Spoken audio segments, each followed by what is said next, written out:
ಬನ್ನಿ ಫ್ರೆಂಡ್ಸ್, ಇವತ್ತು ನಾನು ಒಂದು ವಿಡಿಯೋ ಮಾಡಬೇಕು ಅಂತ ತುಂಬ ದಿನದಿಂದ ಯೋಚನೆ ಮಾಡ್ತಾ ಇದ್ದೆ. ಕಾನ್ಸೆಪ್ಟ್ ಏನಪ್ಪ ಅಂದರೆ ಲೀವಿಂಗ್ ರಿಲೇಷನ್ಶಿಪ್ ಅಂತಕ್ಕಂಥದ್ದು. ಈ ಲೀವಿಂಗ್ ರಿಲೇಷನ್ಶಿಪ್ ಅಂತಕ್ಕಂಥದ್ದು ಒಂದು ದಾಂಪತ್ಯ ಜೀವನದಲ್ಲಿ ಎಷ್ಟು ಜಾಲಿಯಾಗಿರ್ತಾರೆ ಗಂಡ ಹೆಂಡತಿ ಅಂತಕ್ಕಂಥದ್ದು. ನಾವು ಹೇಗಿರಬೇಕು ಆ ಥರವೇ ನಾವು ಅವರು ಜಾಲಿಯಾಗೇ ಇರಬೇಕು. ಆಮೇಲೆ ಅದರಿಂದ ದುರಂತಗಳಾಗದ ರೀತಿಯಲ್ಲಿ ಲೀವಿಂಗ್ ರಿಲೇಷನ್ಶಿಪ್ ಮುಂದುವರಿಬೇಕು. ಇಲ್ಲಿ ಏನಾಗ್ತಾಯಿದೆ ಅಂದರೆ, ಇವತ್ತು ಗ್ರಾಮೀಣ ಪ್ರದೇಶದಿಂದ ಅಥವಾ ಎಲ್ಲಿ ನಗರ ಪ್ರದೇಶದಿಂದ ಇವತ್ತು ವಿದ್ಯೆ ಕಲ್ತ್ಕೊಂಡು ವಿದ್ಯಾವಂತರಾಗಿ ನಗರಕ್ಕೆ ಹೋಗಿ ಅಲ್ಲಿ ಸೆಟ್ಲ್ ಆಗ್ತಾರೆ. ಸೆಟ್ಲ್ ಆದ ನಂತರ ಆಫೀಸ್ನಲ್ಲೋ ಅಲ್ಲೋ ಇಲ್ಲೋ ಯಾರೋ ಒಬ್ಬರು ಸಿಗ್ತಾರೆ. ಅವ್ರ ಜೊತೆಗೆ ಇವರು ಒಂಥರ ಜಾಲಿಯಾಗಿರಬೇಕು ಅಂತ ಲೀವ್ ಇನ್ ರಿಲೇಷನ್ಶಿಪ್ಪಿಗೆ ಬರ್ತಾರೆ. ಲೀವಿಂಗ್ ರಿಲೇಷನ್ಶಿಪ್ಪಿಗೆ ಬರ್ತಕ್ಕಂಥವ್ರು ಯಾವುದೇ ಒಂದು ಕಂಡೀಷನ್ ಹಾಕೋದಿಲ್ಲ. ಕಂಡೀಷನ್ ಹಾಕಲಿಕ್ಕೆ ಇಬ್ಬರಲ್ಲಿ ಒಬ್ಬರೂ ಮನಸ್ಸು ಮಾಡೋದಿಲ್ಲ. ಒಂದು ಹುಡುಗಿ ಇರ್ಬೋದು, ಒಬ್ಬ ಹುಡುಗ ಇರ್ಬೋದು. ಇಬ್ಬರು ಕೂತು ಯಾವ ಥರ ಮದುವೆ ಆಗಬೇಕಾದ್ರೆ ಒಂದು ನಿಶ್ಚಿತಾರ್ಥದಲ್ಲಿ ಅಥವಾ ಮಾತುಕತೆ ಅಂತ ಮಾಡ್ತೇವೆ, ಆ ಥರ ಮಾತುಕತೆ ಮಾಡಿಕೊಂಡು, ನೋಡು ನಿನ್ನ ಆ್ಯಟಿಟ್ಯೂಡ್ ನನಗೆ ಇಷ್ಟ ಆದರೆ ನಾನು ನಿನ್ನ ಜೊತೆಗೆ ಇರ್ತೀನಿ ಅಂತ ಅವಳು ಸಹ ಹೇಳಬೇಕು. ಆಯಿತು, ಅಡ್ಡಿಲ್ಲ ಅಂತ ಹೇಳಬೇಕು. ಇವರು ಯಾವುದೇ ಕಂಡೀಷನ್ ಇಲ್ಲದೆ ತುರಾತುರಿನಲ್ಲಿ ಇವರು ಲೀವಿಂಗ್ ರಿಲೇಷನ್ಶಿಪ್ಪಿಗೆ ಬರ್ತಾರೆ. ಒಬ್ರನ್ನೊಬ್ರು ನೋಡ್ತಾರೆ, ಒಂಥರ ಏನೋ ಮನಸ್ಸಿನಲ್ಲಿ ಅವನ ಜೊತೆಗೆ ನನಗೆ ಇರಬೇಕು ಅಂತ ಅನಿಸುತ್ತೆ. ಆ ಒಂದು ಇದು ಭಾವನೆ ಮೂಡಿದ ಕೂಡಲೇ ಇವರು ಆ ಲೀವಿಂಗ್ ರಿಲೇಷನ್ಶಿಪ್ಪಿಗೆ ಬರ್ತಾರೆ. ಬಂದ ನಂತರ ಯಾವುದೇ ಷರತ್ತು ಅಥವಾ ಕಂಡೀಷನ್ ಹಾಕದೆ ಇವರು ಅದ್ರ ಜೊತೆಗೆ ಇರ್ತಾರೆ. ಆಮೇಲೆ ಸುಮಾರು ದಿನ ಒಬ್ರನ್ನೊಬ್ರು ಅರ್ಥ ಮಾಡ್ಕೊಳೋದಿಲ್ಲ. ಈಗ ಲೀವಿಂಗ್ ರಿಲೇಷನ್ಶಿಪ್ ಯಾವ ಥರ ಇರಬೇಕು ಅಂದರೆ, ಹುಡುಗಿಯರು ಏನು ಯೋಚನೆ ಮಾಡ್ತಾರೆ, ನಾವು ಜಾಲಿಯಾಗಿರಬೇಕು ಅಂದರೆ ಖರ್ಚು ಮಾಡಬೇಕು. ಆ ಖರ್ಚಿನ ಪೂರ್ತಿ ಹುಡುಗನ ತಲೆ ಮೇಲೆ ಹಾಕಬೇಕು ಅಂತ ಯೋಚನೆ ಮಾಡ್ತಾರೆ. ಹುಡುಗರು ಅದು ಹೇಳಬೇಕು, ಒಂದು ಲಿಮಿಟಲ್ಲಿ ಖರ್ಚು ಮಾಡೋಣ. ಯಾವತ್ತು ನಗರ ಪ್ರದೇಶಕ್ಕೆ ಹೋಗಿ ನಾವೊಂದು ಏನೋ ಅಲ್ಲಿ ಬಾಳ್ತಾ ಇದ್ದೀವಿ ಅಂದರೆ ನಾವು ಖರ್ಚು ಮಾಡಬೇಕು, ಜಾಲಿಯಾಗಿರಬೇಕು. ಪ್ಲಸ್ ಜೊತೆಗೆ ಜೀವನದ ಭವಿಷ್ಯಕ್ಕಾಗಿ ಒಂದು ಸ್ವಲ್ಪ ದುಡ್ಡು ಉಳಿಸಬೇಕು. ನಾನು ಎಷ್ಟು ಉಳಿಸ್ತಿದ್ದೀನಿ, ಏನೂ ಉಳಿಸ್ಲಿಲ್ಲ ಅಂದರೆ ಅದು ನಗರ ಪ್ರದೇಶದಲ್ಲಿ ಇದ್ದು ನೀವು ಮುಂದೊಂದಿನ ಕೆಲಸಕ್ಕೆ ಹೋಗಿ ಸೇರಿದ್ದು ವೇಸ್ಟ್ ಆಗುತ್ತೆ. ಜೀವನದಲ್ಲಿ ಭವಿಷ್ಯ 60 ವರ್ಷದ ನಂತರ ನಾನೇನೋ ಆರಾಮಾಗಿರಬೇಕು ಅಂದರೆ ನಾನು ಇವತ್ತು ದುಡಿಯೋಕ್ಕೆ ಶುರು ಮಾಡಿದ ದಿನದಿಂದ ಖರ್ಚು ಮಾಡ್ಕೊತ ನಾವು ಉಳಿಸ್ಕೊತ ಬರಬೇಕು. ಇಲ್ಲಿ ಏನಾಗುತ್ತೆ ಅಂದರೆ, ಒಬ್ರನ್ನೊಬ್ರು ಯಾವುದೇ ಷರತ್ತಿಲ್ಲದೆ ಲೀವಿಂಗ್ ರಿಲೇಷನ್ಶಿಪ್ಪು ಅಂತ ಬರ್ತಾರೆ. ಅದರಲ್ಲಿ ಯಾವ ಥರ ಮಾಡಬೇಕು ಅಂದರೆ, ಹುಡುಗರು ಯಾವ ಖರ್ಚು ಮಾಡಬೇಕು ಅಂದರೆ, ಒಂದು ರೂಮ್ನಲ್ಲಿ ಇರ್ತಾರೆ, ಅಲ್ಲಿ ರೂಮ್ನಲ್ಲಿ ಅಡುಗೆ ಮಾಡಬೇಕಾಗುತ್ತೆ. ಹೇಳಿದಷ್ಟು ತಂದು ಹಾಗಿರ್ಬೇಕು ಹುಡುಗ. ಆಯ್ತಪ್ಪ ತಂದು ಹಾಕ್ತೀನಿ, ನಾ ಇಷ್ಟು ದುಡಿತಾ ಇದ್ದೀನಿ, ನಾನು ತಂದು ಹಾಕ್ತೀನಿ. ಆ ತಂದು ಹಾಕಿದ್ದನ್ನು ಏನೋ ಒಂದಷ್ಟು ಅಡುಗೆ ಮಾಡಬೇಕಾಗುತ್ತೆ. ರೂಮಲ್ಲಿ ಇರ್ತಾರೆ, 3 ಹೊತ್ತು ಹೋಟ್ಲಿಗೆ ಹೋಗೋಕ್ಕಾಗಲ್ಲ. ಹುಡುಗಿ ಕನಿಷ್ಠ ತಂದು ಹಾಕ್ಬೇಕು. ಇವತ್ತಿನ ರೇಷನ್ನು ಅದು ಇದು ಯೋಚನೆ ಮಾಡಿದರೆ ನಗರ ಪ್ರದೇಶದಲ್ಲಿ ಎಲ್ಲೂ ಖರ್ಚಿರುತ್ತೆ. ನಾನು ತಂದು ಹಾಕ್ತೀನಿ, ನೀ ಅಡುಗೆ ಮಾಡು, ಮಾಡ್ಕೊಂಡು ಆರಾಮಾಗಿರೋಣ ಅಂತ. ಎರಡನೇದಾಗಿ ಒಂದು ಕಂಡೀಷನ್ನು ಸರಳವಾದ, ನಾನು ಇವತ್ತು ಒಂದು ನಿಮಗೆ ಟಿಪ್ಸ್ ಹೇಳ್ತೇನೆ. ಒಂದು ಕಂಡೀಷನ್ ಹಾಕಬೇಕು. ಒಂದು ಹುಡುಗಿ ಇರ್ಬೋದು, ನನಗೆ ನಿನ್ನ ಆ್ಯಟಿಟ್ಯೂಡ್ ಇಷ್ಟ ಆದರೆ ನಾನು ನಿನ್ನ ಜೊತೆಗೆ ಲೀವಿಂಗ್ ರಿಲೇಷನ್ಶಿಪ್ಪಲ್ಲಿ ಇರ್ತೇನೆ. ಅಥವಾ ಹುಡುಗ ಆದರೂ ಕೂಡ ಇದೇ ಕಂಡೀಷನ್ ಹಾಕಬೇಕು. ಇವರು ಯಾವುದೇ ಕಂಡೀಷನ್ ಹಾಕೋದಿಲ್ಲ, ಇರ್ತಾರೆ. ಒಂದು ಸ್ವಲ್ಪ ದಿನಕ್ಕೆ ಇದಾಗುತ್ತೆ. ಅದು ಎಷ್ಟರ ಮಟ್ಟಿಗೆ ಇವರು ಒಬ್ರನ್ನೊಬ್ರು ಅರ್ಥ ಮಾಡ್ಕೊಂಡಿರಲ್ಲ ಅಂದರೆ, ಎಲ್ಲಿವರೆಗೆ ಕ್ರೌರ್ಯ ಕೊನೆಗೆ ಹುಡುಗರು ಎಲ್ಲಿವರೆಗೆ ಬರ್ತಾರೆ ಅಂದರೆ, ಆಗೋದಿಲ್ಲ ಅಂದರೆ ಒಪ್ಕೊಂಡ್ಬಿಡ್ಬೇಕು. ಯಾಕಂದರೆ ಇವ್ರು ಮದುವೆ ಆದ ದಂಪತಿಗಳಲ್ಲ. ಲೀವಿಂಗ್ ರಿಲೇಷನ್ಶಿಪ್ಪು ಬೇಡ ಅಂದರೆ ಬಿಡೋಕ್ಕೆ ರೆಡಿ ಇರಬೇಕು. ಇವರು ಎಷ್ಟು ವರ್ಷ ಇದ್ದರೂ ಇವಳಿಗೆ ಒಂದು ಹುಡುಗನ ಅರ್ಥ ಮಾಡ್ಕೊಳಕ್ಕಾಗಲ್ಲ. ಯಾಕೆಂದರೆ ಮೊನ್ನೆ ಒಂದು ನಾನು ಇದು ಸೀನು ನೋಡಿದೆ. ಲೀವಿಂಗ್ ರಿಲೇಷನ್ಶಿಪ್ಪಲ್ಲಿ ಇರ್ತಕ್ಕಂಥ ಒಂದು ಹುಡುಗಿಗೆ ತಂದೆ ತಾಯಿ ಏನು ಹೇಳ್ತಾರೆ, ಹುಡುಗ ಬೇಡ ನಿಂಗೆ ಮದುವೆ ಆಗಲಿಕ್ಕೆ, ಅವನು ಸರಿ ಇಲ್ಲ, ಅವನ ಬ್ಯಾಕ್ಗ್ರೌಂಡ್ ಸರಿ ಇಲ್ಲ, ಅವನು ಸ್ವಲ್ಪ ರ್ಯಾಶು ಅಂತೆಲ್ಲ. ವಾಸ್ತವವಾಗಿ ನೋಡೋಕ್ಕೆ ಹೋದರೆ ಇವಳು ಎಷ್ಟು ವರ್ಷ ಅವನ ಜೊತೆಗಿದ್ದು, 7 ವರ್ಷ ಸತತ ಅವನ ಜೊತೆಗಿದ್ಲು. ಅವನು ಪೇಟೆಗೆ ಹೋಗಿ ವಿದ್ಯಾವಂತೆ ಆಗಿ ಅಲ್ಲಿ ದುಡಿತಾ ಇರ್ತಾಳೆ. ಆದರೂ ಕೂಡ ಅವನ್ನ ಅರ್ಥ ಮಾಡ್ಕೊಳೋದ್ರಲ್ಲಿ ಅವಳು ಹಿಂದೆ ಬಿಡ್ತಾಳೆ. ತಂದೆ ತಾಯಿ ಹತ್ರ ಹೋದೆ, ಅವಳು ಅಂಕೋಲಕ್ಕೆ ಏನೋ ಕರ್ಕೊಂಡು ಹೋಗ್ತಾ ಇರ್ತಾರೆ.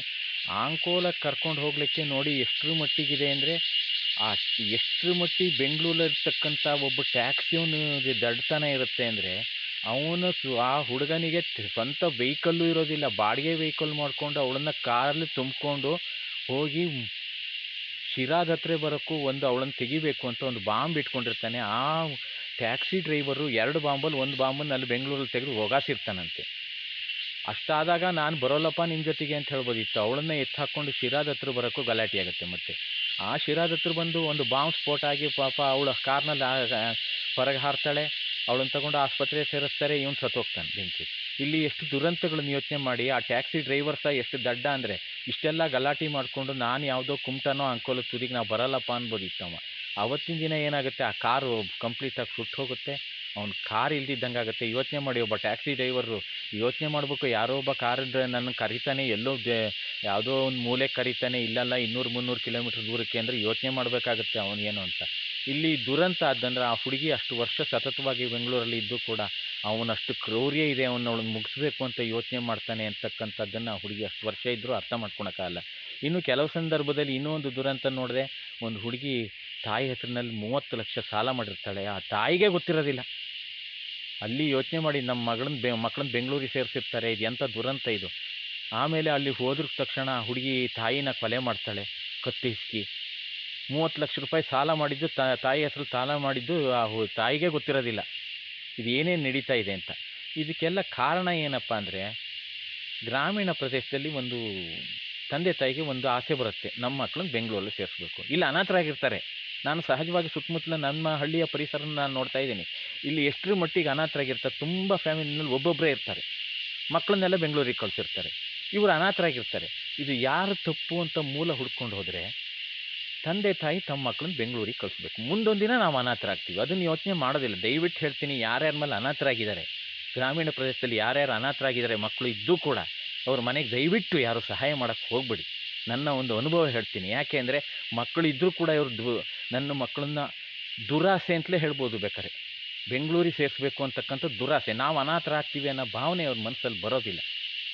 ಈ ಥರ ಒಂದು ಸನ್ನಿವೇಶ ಇಡೀ ಮನೆಗಳೇ ಖಾಲಿಯಾದ ಒಂದು ಊರುಗಳಿದ್ದಾವೆ. ಅವರು ಅನಾಥರಾಗ್ತಿದ್ದಾರೆ. ಎಷ್ಟರ ಮಟ್ಟಿಗೆ ಅನಾಥ ಆದರೆ ನಾನು ಹೇಳ್ತಾ ಇದ್ದೀನಿ, ಒಬ್ಬೊಬ್ಬರೇ ಇರೋ ಮಟ್ಟಿಗೆ.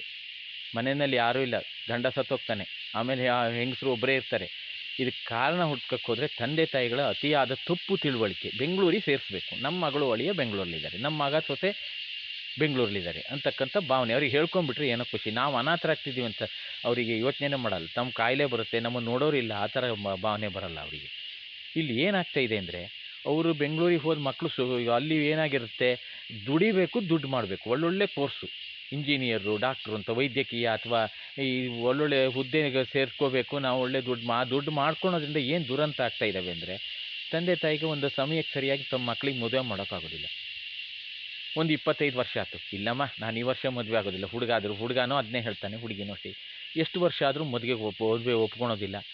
ಇದರಿಂದ ಏನಾಗುತ್ತೆ, ಗ್ರಾಮೀಣ ಪ್ರದೇಶದ ಗಂಡು ಮಕ್ಕಳು ತುಂಬ ತಪ್ಪು ಮಾಡ್ತಾ ಇದ್ದಾರೆ. ಅವರು ಯಾವತ್ತೂ ನಾನು ದುಡಿಮೆ ನಾನು ಕಾಲ ಮೇಲೆ ನಿಲ್ಲಬೇಕು, ನಾನು ಕಾಲ ಮೇಲೆ ನಿಲ್ಲಕ್ಕೆ ಆಗೋದೇ ಇಲ್ಲ ಇವತ್ತು ಗ್ರಾಮೀಣ ಪ್ರದೇಶದ ಮಕ್ಕಳಿಗೆ.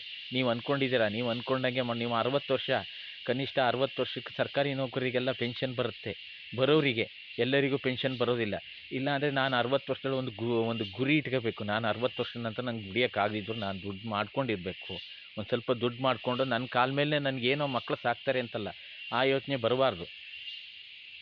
ಏನೂ ಮಾಡೋದಿಲ್ಲ. 30 ವರ್ಷ ಆದರೂ ಹುಡುಗರು ಒಪ್ಪೋದಿಲ್ಲ. 25 ವರ್ಷ, 24 ವರ್ಷ, 25 ವರ್ಷ ಆದರೂ ಕೂಡ ಗಂಡು ಮಕ್ಕಳು ಏನು ಮಾಡ್ತಾರೆ, ಒಂದು ಮದುವೆ ಬಗ್ಗೆ ಯೋಚನೆನೇ ಮಾಡೋದಿಲ್ಲ. ಅವ್ರ ಕಾಲ ಮೇಲೆ ಅವ್ರು ನಿಂತಿರೋದಿಲ್ಲ. ಅವ್ರಿಗೆ ಬೇಕಾಗಷ್ಟು ಖರ್ಚು ಅಥವಾ ಮುಂದೊಂದೇನೋ ಸಂಸಾರ ಆದ್ರೆ ನಿಭಾಯಿಸೋ ಅಂಥ ಒಂದು ಶಕ್ತಿ ಅವ್ರಿಗೆ ಬರಲಿಲ್ಲ ಅಂದರೆ ಅವ್ರ ಹತ್ರ ಆಗಲ್ಲ. ತಂದೆ ತಾಯಿ ಸಹ ಅದ್ರ ಬಗ್ಗೆ ಯೋಚನೆ ಮಾಡೋದಿಲ್ಲ. ನಮ್ಮ ಸುತ್ತಮುತ್ತ ನಮ್ಮ 100 ಜನ ಫಂಕ್ಷನ್ನಿಗೆ ಹೋಗ್ತಾರೆ, 100 ಜನ ಸಿಗ್ತಾರೆ, 1000 ಜನ ಬಂಧು ಬಳಗ ಸಿಗ್ತಾರೆ. ನನ್ನ ಮಗನಿಗೆ ಇದರಲ್ಲಿ ಯಾರು ಸೂಟ್ ಆಗ್ತಾರೆ, ನನ್ನ ಮಗನಿಗೆ ಸೂಟ್ ಆಗ್ತಾರ ಅಂತ ಯೋಚನೆ ಮಾಡ್ಕೊಂಡು ಹೆಣ್ಣು ಕೇಳಬೇಕು. ಆಗಿಲ್ಲ ಅಂದರೆ ಬೇರೆ ಏನಾದ್ರು ಯೋಚನೆ ಮಾಡ್ಬೇಕು. ಆ ಯೋಚನೆನೂ ಮಾಡೋದಿಲ್ಲ. 28 ವರ್ಷ ಆದರೂ ಮಾಡೋದಿಲ್ಲ. ಕೊನೆಗೆ ಗಂಡು ಮಕ್ಕಳು ಬಹಳಷ್ಟು ಗ್ರಾಮೀಣ ಪ್ರದೇಶದಲ್ಲಿ ಉಳಿತಕ್ಕಂಥ ಕಾರಣನೇ ಮದುವೆ ಮುಂದೆ ಹೋಗ್ತಾ ಇರ್ತಕ್ಕಂಥ. 21ನೇ ವರ್ಷ ಮದುವೆ ಮಾಡಬೇಕು ಅಂತಾರೆ, ಮಾಡಿದರೆ ದುರಂತ ಆಗೋದಿಲ್ಲ. 21ನೇ ವರ್ಷಕ್ಕೆ ಮದುವೆ ಮಾಡಬೇಡಿ, 21ನೇ ವರ್ಷಕ್ಕೆ ಎಲ್ಲಿ ನನ್ನ ಮಗನಿಗೆ ಶೂಟ್ ಆಗುತ್ತೆ ಅನ್ನೋ ಹುಡುಗಿನ ಅಂದಾಜು ಮಾಡ್ತಾಯಿರಿ. ಆಗಿಲ್ಲ ಅಂದರೆ ನೀವೇನು ತಲೆ ಬಿಸಿ ಮಾಡ್ಕೋಬೇಡಿ. ಯಾಕೆ ಅಂದರೆ ಅದೇನು ನೀವೇನು 1000 ಕೊಟ್ಟು ಕಳೆದಿರೋದಿಲ್ಲ. ಎಷ್ಟೋ ಕಡೆ ಆಗಲ್ಲ ಅಂತ ಬಂದಿರ್ತಾರೆ, ಆದರೆ ನೀವು ಯೋಚನೆ ಮಾಡಲ್ಲ ಮದುವೆಗೆ. ನಾನು ಈ ಥರ ನಾನು ಬಹಳ ಹೋಗಿ ಯೋಚನೆ ಮಾಡ್ತಾ ಇರ್ತೀನಿ.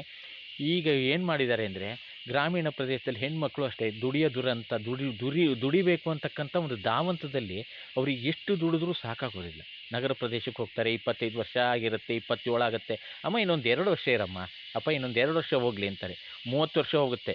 30 ವರ್ಷಕ್ಕೆ ತಂದೆ ತಾಯಿ ಮೇಲೆ ಹೊರೆ ಬೀಳೋದು. ಮಕ್ಕಳು ಮದುವೆ ಮಾಡಿ ಕೊಡ್ತಕ್ಕಂಥದ್ದು ತಂದೆ ತಾಯಿ ಹೊಣೆ ಆಗುತ್ತೆ.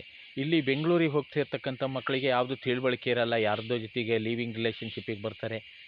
ಆಮೇಲೆ ಏನಾಗುತ್ತೆ, ಅರ್ಥ ಮಾಡ್ಕೊಳೋದಿಲ್ಲ. ಅವರು ವಿದ್ಯಾವಂತರಾಗಿರ್ತಾರೆ, ಯೋಚನೆ ಮಾಡದೆ ಆಗ ಲೀವಿಂಗ್ ರಿಲೇಷನ್ಶಿಪ್ಪಿಗೆ ಬಂದು ಪರಿಣಾಮ ಏನಾಗುತ್ತೆ ಅಂದರೆ, ಇವರು ಎಷ್ಟು ತುಂಬ ವರ್ಷ ಅವನ ಜೊತೆಗಿದ್ರು ಅವನ್ನ ಅರ್ಥ ಮಾಡ್ಕೊಳೋದಿಲ್ಲ. ಸಾಮಾನ್ಯ ಹುಡುಗರು ಏನು ಮಾಡ್ತಾರೆ, ಖರ್ಚು ಮಾಡೋದ್ರಲ್ಲಿ ಹಿಂದೆ ಬೀಳ್ತಾರೆ, ಕ್ರೌರ್ಯಗಳು ಜಾಸ್ತಿ ಆಗುತ್ತೆ. ಆಗಲ್ಲ ಅಂದ್ರ ಕೂಡಲೇ ನಾ ಹೇಳ್ದಾಗೆ, ಇಲ್ಲಮ್ಮ ಆಗಲ್ಲ, ಬೇಡ ನೀವು ಬಿಟ್ಟು ಹೋಗು ಅಂತ ಹೇಳಲ್ಲ. ನನ್ನ ಮದುವೆ ಆಗಬೇಕು ಕೊನೆಗೆ ಏನು ಮಾಡ್ತಾರೆ, ಕ್ರೌರಿ ಕಿಳಿತಾರೆ. ಇದು ಏನಕ್ಕೆ ಹೀಗಾಗ್ತಾ ಇದೆ ಅಂದರೆ, ನೀವು ದಯವಿಟ್ಟು ನೀವು ಲೀವ್ ಇನ್ ರಿಲೇಷನ್ಶಿಪ್ಪಿಗೆ ಬರೋದಾದರೆ ಕೆಲವು ಕಂಡೀಷನ್ ಹಾಕಿ ಬನ್ನಿ. ಆ ಕಂಡೀಷನ್ ಮತ್ತು ಹುಡುಗನ ಅರ್ಥ ಮಾಡ್ಕೊಳ್ಳಿ. ಹೋದ ತಕ್ಷಣ ತುರಾತುರಿನಲ್ಲಿ ಒಬ್ಬನ ಹಿನ್ನೆಲೆ ತಿಳ್ಕೊಂಡ್ರೆ ನಿಮ್ಮ ಮನಸ್ಸಿಗೇನೋ ಅವನು ಚೆನ್ನಾಗಿ ಕಾಣ್ತಾನೆ ಅಥವಾ ಅವನು ಅಡ್ಡಿಲ್ಲ ಅನ್ಸೋದಲ್ಲ. ಅವನ ಬ್ಯಾಕ್ಗ್ರೌಂಡ್ ಸ್ವಲ್ಪ ದಿನದಲ್ಲಿ ಅರ್ಥ ಮಾಡ್ಕೊಳ್ಳಿ. ಅಥವಾ ಹುಡುಗ ಆಗಿರ್ಬೋದು, ಅವಳು ಯಾವ ಥರ ಬರೀ ಖರ್ಚು ಮಾಡ್ಸೋಕ್ಕೋಸ್ಕರ ನನ್ನ ಹತ್ರ ದುಡ್ಡೇ ಉಳಿಸ್ತಿದ್ದಂಗೆ ಖರ್ಚು ಮಾಡ್ಸೋಕ್ಕೋಸ್ಕರ ನನ್ನ ಜೊತೆಗೆ ಲೀವಿಂಗ್ ರಿಲೇಷನ್ಶಿಪ್ಪಿಗೆ ಬಂದಿದ್ದಾಳೆ ಅಂತ ನೀವು ಅರ್ಥ ಮಾಡ್ಕೋಬೇಕು ಅದನ್ನ. ಅದಕ್ಕೆ ಹೇಳೋದು, ಆ್ಯಟಿಟ್ಯೂಡ್ ಒಂದು ತಿಂಗಳಲ್ಲಿ ನಿನ್ನ ಆ್ಯಟಿಟ್ಯೂಡ್ ನನಗಿಷ್ಟ ಆಗಿಲ್ಲ ಅಂದರೆ ನಾನು ನಿನ್ನ ಬಿಟ್ಟು ಹೋಗ್ತೀನಿ ಅಂತ ಇಬ್ಬರು ಕಂಡೀಷನ್ ಹಾಕಬೇಕು.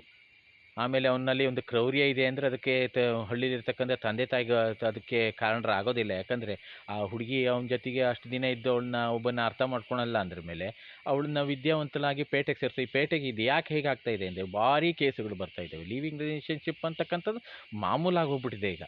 ಅದಕ್ಕೆ ಎಲ್ಲ ಅವಕಾಶವಿದೆ, ರೂಮುಗಳು ಕೊಡ್ತಾರೆ, ಬಾಡಿಗೆ ಮನೆ ಸಿಗುತ್ತೆ, ಅದನ್ನ ಯಾರು ಕೇಳೋದಿಲ್ಲ. ಹಾಗಾಗಿ ಅವರಿಗೆಲ್ಲ ಅನುಕೂಲಗಳು ಇರ್ತವೆ. ಮದುವೆ ಮಾಡಿಕೊಂಡ್ರು ನಾವು ಮುಂದೆ ಕಷ್ಟ ಆಗುತ್ತೆ ಅಂತ ಹೇಳ್ಕೊತಾರೆ. ಮದುವೆ ಮಾಡ್ಕೋಬೇಕು, ಅದು ಇದು ಖರ್ಚು ಅಂತ ಹೇಳ್ಕೊಂಡು ಇದು ಆರಾಮಾಗಿ ಅವತ್ತೇ ಬೇಕಾದ್ರೆ ಲೀವಿಂಗ್ ರಿಲೇಷನ್ಶಿಪ್ಪಿಗೆ ಬರ್ಬೋದು ಅಂತಾರೆ. ಅವರು ಲೀವಿಂಗ್ ರಿಲೇಷನ್ಶಿಪ್ಪಿಗೆ ಬರ್ತಾರೆ. ಆದರೂ ನಾನು ಹೇಳ್ತಾ ಇದ್ದೀನಿ, ತುಂಬ ಕಂಡೀಷನ್ ಹಾಕಿ ನೀವು ಇಷ್ಟ ಆದರೆ ಮಾತ್ರ ಇರ್ತೀನಿ ಅಂತಕ್ಕಂಥ ಒಂದು ಮಾತಾಡಿಕೊಂಡು ನೀವು ಲೀವಿಂಗ್ ರಿಲೇಷನ್ಶಿಪ್ಪಿಗೆ ಬನ್ನಿ. ಆಮೇಲೆ ಇದಕ್ಕೆ ತಂದೆ ತಾಯಿನೂ ಅಷ್ಟೇ, ನಮ್ಮ ಮಗಳು ಏನು ಮಾಡ್ತಿದ್ದಾರೆ, ನಮ್ಮ ಮಗ ಏನು ಮಾಡ್ತಿದ್ದಾನೆ ಅಂತ ಯೋಚನೆ ಮಾಡಬೇಕು. ಅದನ್ನು ಬಿಟ್ಕೊಂಡು ಇವರು ಅಲ್ಲಿದ್ದಾರೆ, ಅಲ್ಲಿ ದುಡಿತಾ ಇದ್ದಾಳೆ, ಅಲ್ಲಿ ಅವಳು ದುಡ್ಡು ಕೊಟ್ಟು ಹಳ್ಳಿಗೆ ದುಡ್ಡು ಕೊಡ್ತಾಳೋ ಇಲ್ಲೋ, ಅಥವಾ ಆಮೇಲೆ ಇನ್ನೊಂದೇನೋ ಅವರು ಭವಿಷ್ಯಕ್ಕಾಗಿ ದುಡ್ಡು ಉಳಿಸ್ತಾ ಇದ್ದಾರಾ ಇಲ್ವಾ ಅನ್ನೋದು ತಂದೆ ತಾಯಿ ಯೋಚನೆ ಮಾಡೋದಿಲ್ಲ. ಭವಿಷ್ಯಕ್ಕಾಗಿ ನೀವು ದುಡ್ಡು ಉಳಿಸಲ್ಲ ಅಂದ್ರ ಮೇಲೆ ನೀವು ಬೆಂಗಳೂರಿಗೆ ಸೇರೋದು ವ್ಯರ್ಥ ಆಗಿಬಿಡುತ್ತೆ. ಭವಿಷ್ಯ ಅನ್ನೋದು ಯೋಚನೆ ಮಾಡಿ, ನಾಳೆ ಇರಲ್ಲ, ನಾಳೆ ಹೇಳ್ತೀವೋ ಇಲ್ಲೋ, ನಾಳೆ ಪ್ರಳಯ ಆಗ್ಬೋದು ಅಂತ ಹೇಳ್ತಾರೆ. ಆಗುತ್ತೋ ಇಲ್ಲ, ಆಗದೇ ಇದ್ದರೆ ಒಂದು ವೇಳೆ ಬೇಕೇ ಬೇಕು. ಕರೋನಾ ನಮಗೆ ಕೆಲವು ಬುದ್ಧಿ ಕಲಿಸಿದೆ.